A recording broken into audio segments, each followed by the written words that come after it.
안녕하세요. 암과 책의 오디세이 김세섬입니다. 오늘은 계속해서 제가 하고 있는 사업인 독서 모임 플랫폼 금음 준비 과정에 대해서 말씀드려 보겠습니다. Fly me to the moon. 네, 지난 회에서 초기에 3억 원을 쓰고 그 다음에 10년에 걸쳐서 2억 원을 더 쓰는 것까지 각오를 했다. 이거는 이제 그 최악의 상황을 각오를 한 거잖아요. 근데 물론 내가 돈 쓰려고 창업한 건 아니실 거고요. 돈을 벌겠다는 생각도 하신 거죠. 금음이 수익이 이제 버는 수익성 있는 사업이 될 거라고 예상하신 건 맞죠? 그럼요. 제가 그런 것도 없이 했으면은 주식회사가 아니고 어디 재단을 만들어가지고 기부금을 만들었겠죠. 네. 처음에 제가 기획하고 예상했던 건 네. 금음 역시도 당연히 지출이 있지만 매출도 발생하는 그런 사업이었어요. 네. 요거는 저의 작은 철학이기도 한데 네. 이제 회사 생활하면서 힘들어 하시는 분들 많으시잖아요. 그리고 그 힘듦에 대해서도 아주 동의하는 바인데 네. 그런데 사람이든 기업이든 어떤 단체든 자신의 먹거리를 자신의 능력으로 번다는 거는 굉장히 숭고하고 아름다운 거라고 생각하기 때문에 네. 뭔가 어디서 지원금이나 뭔가 보조금만으로 돌아가는 형태 말고 네. 금음이 자체적으로 상품을 판매하든 어떤 식이 되든 간에 그런 단체가 되기를 바랬습니다. 네. 혹시 비즈니스 모델 생각하신 것도 있었나요? 비즈니스 모델을 아주 정교하게 계획한 건 아니고요. 네. 이게 또 당시 스타트업을 하면서 저는 스타트업을 전혀 사실은 몰랐거든요. 네. 이미 다 만들어진 셋업 남들이 다 해놓은 회사에만 다닌 경험이 있지 제가 정말 무에서 유를 창조하고 한 경험은 없기 때문에 네. 그런 스타트업 문화에 대해서는 몰랐고 당시에 굉장히 많은 회사들이 특별한 BM 없이 시작한 회사들이 많아요. 사실 카카오만 해도 그렇잖아요. 네. 무슨 비즈니스 모델이 있었겠습니까? 지금은 광고로 돈을 잘 벌고 계시지만 네. 그때만 해도 저희들 광고 안 하겠습니다. 막 이런 메시지도 보내고 그랬잖아요. 네. 금음의 BMW도 막연하게 있긴 있으셨던 건가요? 그럼요. 저희는 일단 기본적으로는 B2B, 그래서 B2C 전부 다 생각은 했었고 네. 학교나 기관들을 상대로 한 독서 모임들을 만들고 네. 또 다른 B2C는 이제 일반인들을 대상으로 독서 모임 자체도 만들지만 어떤 여러 가지 캠페인성 그런 것들도 만들고 여러 가지 좀 생각한 바는 있었습니다. 출판사를 상대로 한 BM도 좀 있었었고요. 네, 그리고 독서 컨설팅, 출판 컨설팅 이런 것도 할 수도 있고 사실은 어떤 미디어 회사가 될 수도 있었겠죠. 많이 네. 이제 잘 되면요. 알겠습니다. 당시에 이런 BM들 약간 막연한 BM 정도를 가지고도 스타트업 자체가 이제 좀 스타트업 업계에 돈이 많이 들어오던 시기였죠. 네, 되게 얄궂게도 제가 금음을 기획하던 당시에 즐겨 듣던 경제 팟캐스트가 있었는데요. 네. 그 팟캐스트의 코너 하나가 2주의 스타트업이라고 스타트업을 소개를 해줬어요. 그럴 정도로 스타트업이라는 어떤 업계에 대해서 사람들이 잘 알고 좀 열광적인 시기가 있었죠. 근데 슬픈 거는 그 시기는 제가 금음을 기획하던 때였고요. 네. 그 시기가 제가 금음을 런칭하고 한 6개월 있다가 이제 돈이 없다. 갑자기 이제 스타트업 VC라고 하거든요. 네. 보통 투자자들을. 그 VC들이 돈줄이 말랐다 하면서 모든 투자나 어떤 이런 것들을 멈추게 되죠. 아, 그럼 금음은 투자를 못 받으셨습니까? 못 받았습니다. 지금 눈물 한 방울 또르륵. 사실 VC들은 저도 몇 번 만날 기회가 있었어요. 네. 여러분이 이제 이름 들으면 다 아실 유명한 분들도 계시고 유명하지 않은 분들도 계시고 여러 번 피칭 기회가 있어서 열심히 했는데요. 네. VC들이 사실 그때도 느꼈지만 관심이 있는 거는 좀 테크 기업 쪽이었어요. 그래서 독서라는 말을 들으면은 독서 책 들으면 일단 표정이 좀 안 좋아지세요. 네. 그분들이 제일 걱정하시는 게 그거예요. 의도도 좋고 다 좋다. 커뮤니티 커머스 좋다. 근데 책 읽는 사람 얼마나 되는데요? 그리고 그 사람들이 늘어나나요, 지금? 이런 문제의식을 갖고 계셨는데 그거는 사실 저도 같은 생각이기 때문에 제가 거기다 대고 늘어날 거예요 라고 강력하게 주장을 못 하겠더라고요. 네. 어떻게 보면 그건 거짓말이 될 수도 있잖아요. 그래서 좀 그 부분에 있어서 어려웠습니다. VC들은 그냥 이제 뭐 책이다, 독서 뭐 이런 얘기하면 그냥 고개를 외면했군요. VC들이 관심 있어 하는 거는 뭐 어떤 거였나요? 테크 중에서도? 당시에 핫하던 것들이 AI 그리고 로보트. 로봇. 그때가 뭐 끝물이냐면요. NFT하고 메타버스 끝물이었어요. 아. 여러분 메타버스라고 혹시 기억하세요? 옛날에 들어봤어요. 네. NFT도 옛날에 들어봤어요. 네, 옛날에 한 시절 풍미하던 그런 문화가 있었답니다. 네.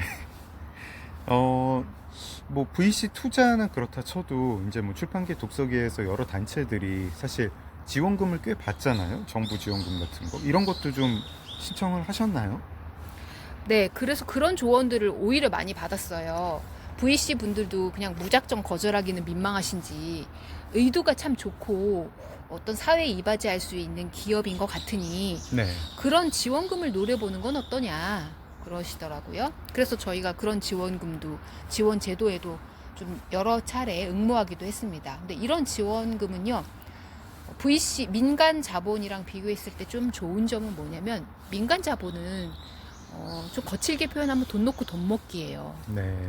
여러분도 생각해 보세요. 내 돈 1,000원 한 장 어디다 쓰기 되게 어렵죠. 길거리에는 누군가에게 그 돈을 주기가 쉽지 않을 거예요. 내 주머니에서 내가 이게 어떻게 번 돈인데. 맞죠? 정민주님. 아니 뭐 또 쉽게 버는 때도 있더라고요. 뭐 코인 같은 거 땅 터지고 막 이러면은. 돈은 쉽게 벌어도 또 쉽게 쓰지 않는 사람들이 많잖아요. 네. 하긴 또 모든 사람이 다 또 저희 같은 건 아니라서 네. 사실 뭐 덕질이라든지 뭐 여러 가지에 많이 쓰시는 분들도 계시고 기부금도 많이 하시고 좋은 일에 돈 많이 쓰시는 분들도 많다는 건 알고 있는데 그냥 기본적으로는 남의 지갑 열기가 참 어렵잖아요. 일단 뭐 저희가 지갑 참 안 여는 사람들이죠. 그렇죠. 네. 멀리 갈 다이소에서만 거면. 약간 열고 그러네요. 살짝 열었다 닫고. 네. 그래서 그렇습니다. 그런 것들은 어려운데 이 정부 돈은 어떻게 보면 꽁돈이잖아요. 이게 우리의 세금이긴 한데 네. 정부에서는 돈을 준 다음에는 그 돈을 내놔라거나 너희가 몇 배로 불렸냐거나 이런 것들을 그렇게까지 신경 쓰는 것 같진 않더라고요. 네. 그러니까 정부에서 뭘 한다고 하면 여러 단체들이 달려붙어서 PPT라고 해서 이제 장표들을 멋지게 내고 그 돈을 받기 위해서 많은 노력들을 기울입니다. 근데 여기서 또 중요한 점, 이건 민간과 이 정부에서 주는 돈의 차이라고도 할 수 있는데요. 네. 정부에서 주는 돈은 갖춰야 되는 서류가 되게 많아요. 신청서부터 작성하는 게 굉장히 큰 일이에요. 네. 신청서가 막 50페이지 막 이래요. 네. 네. 이제 그 밤새서 창업자부터 작성하셨겠군요. 네, 창업자부터 뭐 같이 하는 사람들의 주민번호를 비롯해서 회사의 모든 정보를 기재하고 이런 것도 품이 굉장히 많이 드는 일이더라고요. 네. 지금 생각해 보면은 이제 좀 안 좋은 시기에 창업했다 이런 후회는 없으세요? 그런 생각 가끔 합니다. 지금도. 왜냐면 가끔은 아니고 솔직히 자주. 네. 왜 그러냐 하면 그때 저희가 좀 어려웠던 게 그러니까 사이트 개발이었거든요. 네. 셋업을 해서 제가 머릿속에 갖고 있는 어떤 상상이나 이상들을 구현해 내야 되잖아요. 네. 실제 웹페이지나 서비스로. 그러면 이제 개발자의 도움이 절대적인데 저는 개발을 몰라요. 네. 개발을 전혀 모르는 상황에서 개발자와 의사소통으로 전달을 해야 되는데 당시에 개발자 구하기가 하늘의 별따기였어요. 네. 그래서 저희가 근데 좀 빨리 사업을 진행시키고 싶은 마음에 개발자들을 빠르게 인터뷰하고 또 수수료도 그 업체에 주면서 고용을 하고 그랬는데요. 네. 지금 AI 등 생성형 AI랑 뭐 바이브 코딩 유행이잖아요. 네. 지금 좀 굉장히 저는 이 시대의 빠름, 시대의 변화라는 걸 절실하게 느끼는 게 네. 저희가 그렇게 구하느라고 애썼던 주니어 개발자들이 요즘에는 오히려 직업을 못 찾는다고 하더라고요. 외려 개발자들의 이제 그러니까 뭐 되게 윗단은 상관없겠죠. 네. 근데 이제 막 일을 배워야 되는 신입 친구들 그런 친구들은 AI보다 더 잘해야지 되거든요. 그렇죠. 당연히. 그렇죠. 네. 사람 한 사람을 고용하고 어떤 사람이랑 협업을 한다는 건 굉장히 스트레스 받는 일이에요. 네. 이게 주니어 직군일 땐 제가 참 상사들은 좋겠다. 일 내려가지고 이거 해오세요 하면 되니까 라고 생각하고 일을 받는 입장에서는 근데 저 상사는 왜 이렇게 불친절해? 왜 이 일이 왜 필요한지 어떤 단계로 이루어지는지에 대해서 나에게 친절하게 공유를 안 해주지? 하고 불만이 많았다면 제가 이제 일을 시키는 입장에서는 어떻냐면요. 일을 시키는 사람은 굉장히 바빠요. 네. 그러니까 주니어는 본인이 그 일만 하니까 윗사람도 그 일만 한다고 생각할 수 있는데 상사분들은 또 다른 업무가 있거든요. 그래서 네. 상사는 어떻게 보면 매니징 업무에 집중할 수밖에 없고 그 매니징이 뭐냐면 이제 일을 던진 다음에 너가 알아서 좀 잘 해봐라. 이렇게 친절하게 설명을 해주고 그런 거는 설명해준 사람은 선생님이잖아요. 네. 부장님은 설명 안 해주세요. 대신 부장님은 이렇게 말씀하십니다. 그래서 내가 너한테 돈을 주자니. 물론 부장님 주머니에서 나오는 건 아니지만 회사가 주는 거지만요. 그래서 이게 회사인데 질문이 뭐였죠? 네, 시기가 좀 안 좋았던 거 아니냐, 창업하는 시기가. 네. 개발자가 한창 몸값 높을 때, 네. 그리고 투자는 끝날 때, 그때 네. 스타트업의 전성기는 끝나가던 시절. 개발자 몸값은 최전성기이던 시절. 네. 목이 메이시나 봐요. 목이 메입니다. 네. 그랬죠. 그럴 네. 때 창업을 하게 됐습니다. 한편 그로 인해서 많은 것들을 배우게 됐고요. 금음을 창업한 그 사실 자체는 혹시 후회하지 않으세요?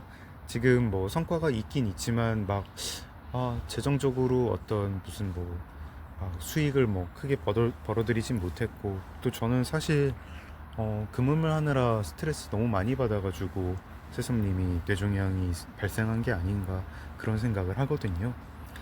참고로 여기서 잘못된 의학 상식이 전달될 수 있어서 네.